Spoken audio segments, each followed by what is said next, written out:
Hello, listener, and welcome to this preview of our latest Patreon-exclusive episode. To continue the conversation and listen to the full episode, head over to the Beyond the Screenplay Patreon. The link is in the show notes. Hello, patrons, and welcome to this patron-exclusive episode of Beyond the Screenplay. I'm here with the whole Beyond the Screenplay team, Trisha Rand. Hello, everyone. Brian Bittner. Here comes the lipstick. And Alex Galleros. Right out of the gate. That's right. And we're doing it. Today we are talking about Garden State, the 2004 film written and directed by Zach Braff.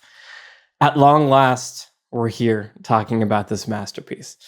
So it's the 20th anniversary of Garden State, which is crazy. And we've made jokes on this podcast for many years, I think I have anyway, about this being one of my favorite movies, it being a very formative movie. And I've been at different points terrified to go back and rewatch it, excited, mortified. A couple years ago, I tried to watch the beginning and was like, I just can't even. This movie is dead to me. Wow. And now we've watched it.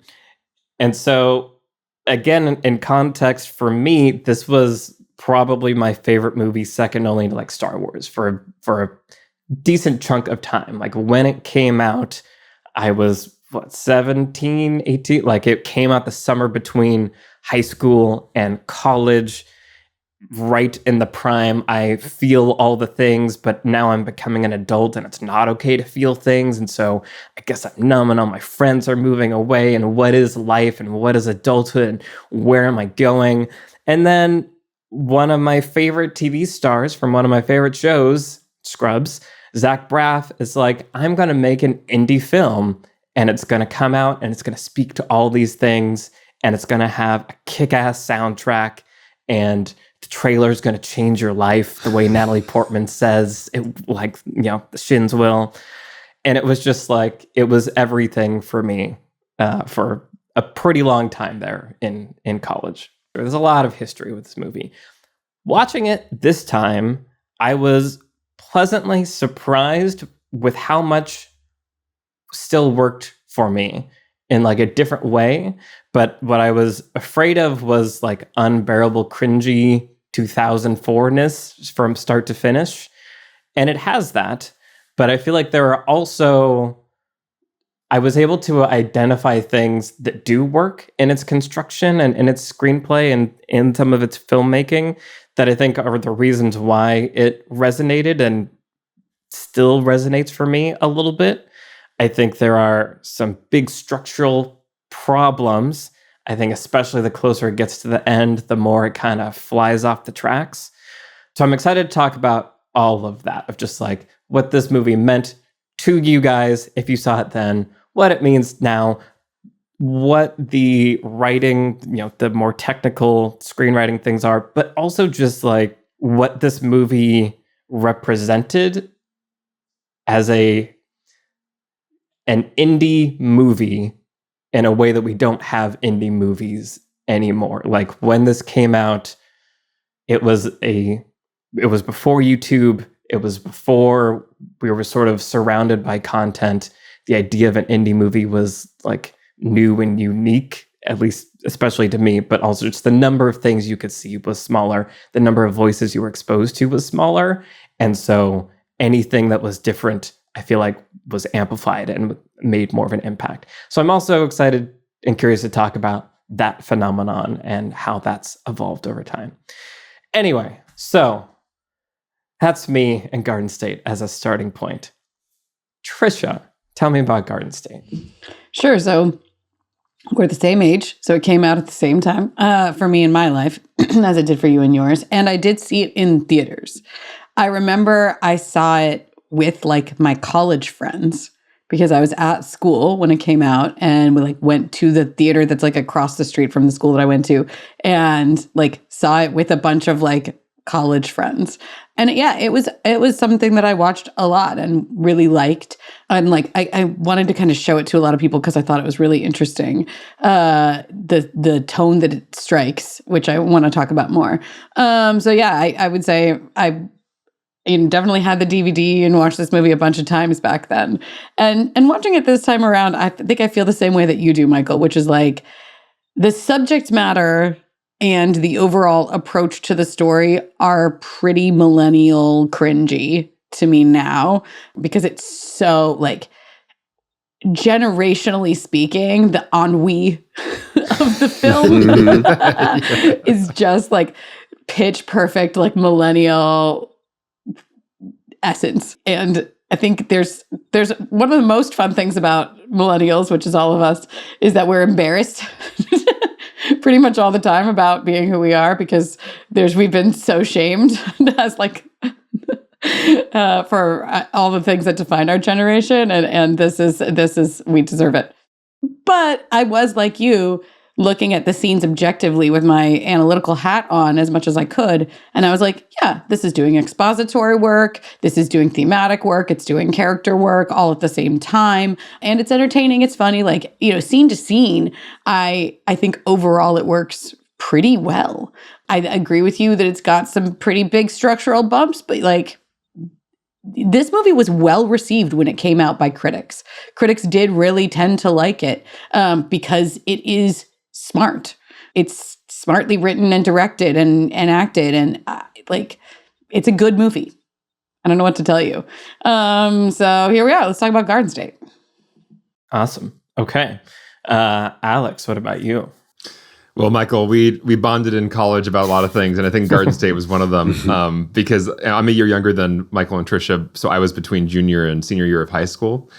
And one thing I was thinking while rewatching it now is how much of high school is just kind of like way too much time on your hands, driving around town with your friends, like hanging out in somebody's pool, just like going places and hanging out and talking about stuff. And that's kind of what this movie is.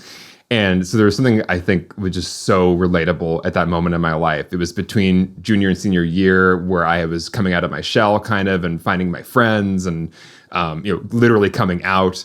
And so there was this kind of transformative moment happening in my life where, coming from that kind of like more introverted, internalized person that I was, becoming more outgoing and myself. And Zach Braff's kind of going on a similar journey, in a different way in this movie.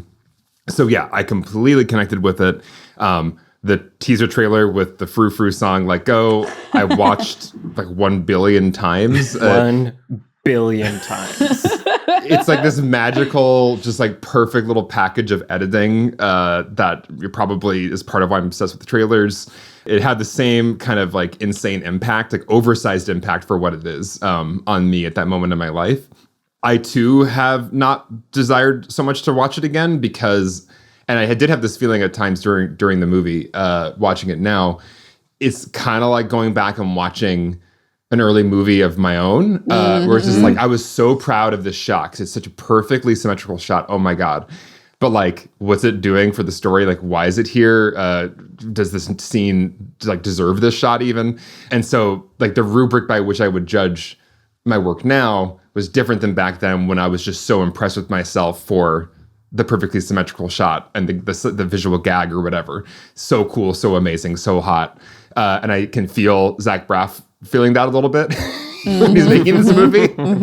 And so there's a little bit of that like pain of like, I know, I did that too. And I love it, but it's a little frustrating that it's so like,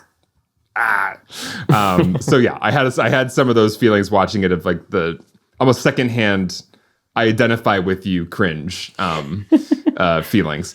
But I agree. Like there are still moments that hit. There's a tone and there's that kind of very specific emotion, ennui, as you said, Trisha, that the movie is able to kind of pull out of me, and the soundtrack is a big part of that as well. Yeah, we have to talk about the soundtrack and how great and ubiquitous it was in 2004. Okay, Brian, tell me about Garden State. I also had in my notes just ennui, the movie. I feel like Zach Braff when he saw Inside Out 2 was like, you merely adopted ennui. I was born in it. But no, I saw this when it came out in theaters. I was living in Philly at the time, and I just took myself to like some art house theater to see this movie, and really great movie to just like see in a dark theater by yourself. You know, there are just some movies where I'm like kind of glad I wasn't with anyone when I saw them, so I could just kind of be, you know, taken over by it. And yeah, I really loved it. And definitely got the DVD and watched it a few times during that during that time. And I've talked about before that I think this year, 2004, was sort of the year where I feel like I was getting into, I think where film was kind of having this renaissance of like the 90s was the Kevin Smiths and the Tarantinos and all those guys. And we were like a little young. We were like kind of playing catch up on some of those filmmakers as we were growing up. And then like the late 90s was like, here's all the big stuff. In the early 2000s, like The Matrix and Star Wars and Harry Potter and Lord of the Rings. It was just like everything was like huge, huge, huge. And then it felt like right around this time was when people had kind of gotten over that hump and were ready for some of these smaller movies, you know? So Garden State and Napoleon Dynamite and Shaun of the Dead were like all movies that came out like the same time, and I watched them all and loved them. I also worked at Hollywood Video at the time, so like if you tell me any movie that came out in 2004, I'll remember like where it was on the outside wall. When we took Troy down, I took the Brad Pitt cardboard cutout and kept it. And then there were these other movies that no one's ever heard of, Formula 51, Danny Deckchair, Code 46, these like weird movies that came out at that time. My friend and I watched, and then like I've never seen again. I showed my partner after we watched Garden State, we watched the trailers for those 3 movies, and like I don't know if the movies look good because the trailers are so bad, and so that time and like 480p and like, you know, some like narrator being like Danny was just a regular guy until one day, you know, just that kind of like, I was like, okay, well, I don't know about this. But anyway, point is that I was sort of starting to fall in love with like film and filmmaking at this time. Whereas up until that point, I was falling in love with like movies and like watching movies, right? And I think that like Garden State was an interesting example of a movie that made me go like, oh yeah, someone just like made this movie. Someone wrote this movie and directed it and starred in it. And like, that's just like a thing that happened, right? And yeah, as you guys talked about over the years, I haven't thought about it all that much. You know, Zach Braff didn't go on to become like the next Wes Anderson, where Garden State is, it's like, oh man, like that's where it all started. It's like he went on to make more movies that were fine and well received, but I haven't thought about this movie as much. And I think it's one of those movies where it's gotten like kind of like a bad rap over and maybe it's just hearing, you know, you guys talk about it a little bit. So then it's like, maybe that made me even less interested to go back and watch it. But my partner also loved this movie when it came out, and we've never watched it together. So that was actually really cool. So we watched it, and long story short, did really like it this time, and really felt like the things that worked really well. I've mentioned a lot that I love when a movie can just grab me and do an emotional thing to me. And I feel like when this movie gets it right, it gets it really, really right in some of those moments. And then I have 2 pretty big bumps that we'll get into later that kept me from just being like, man, I really, really love this movie. So it was kind of a little bumpy along the way. But then I feel like by the end, when the credits roll, actually, I don't really love the final scene either, but I feel like during that third act of the movie, I feel like I'm in that like really satisfied, I'm glad I'm here kind of place. All that being said, I'm excited to talk about it. Hope you enjoyed this preview clip. To continue the conversation and listen to the entire episode, head over to the Beyond the Screenplay Patreon. The link is in the show notes.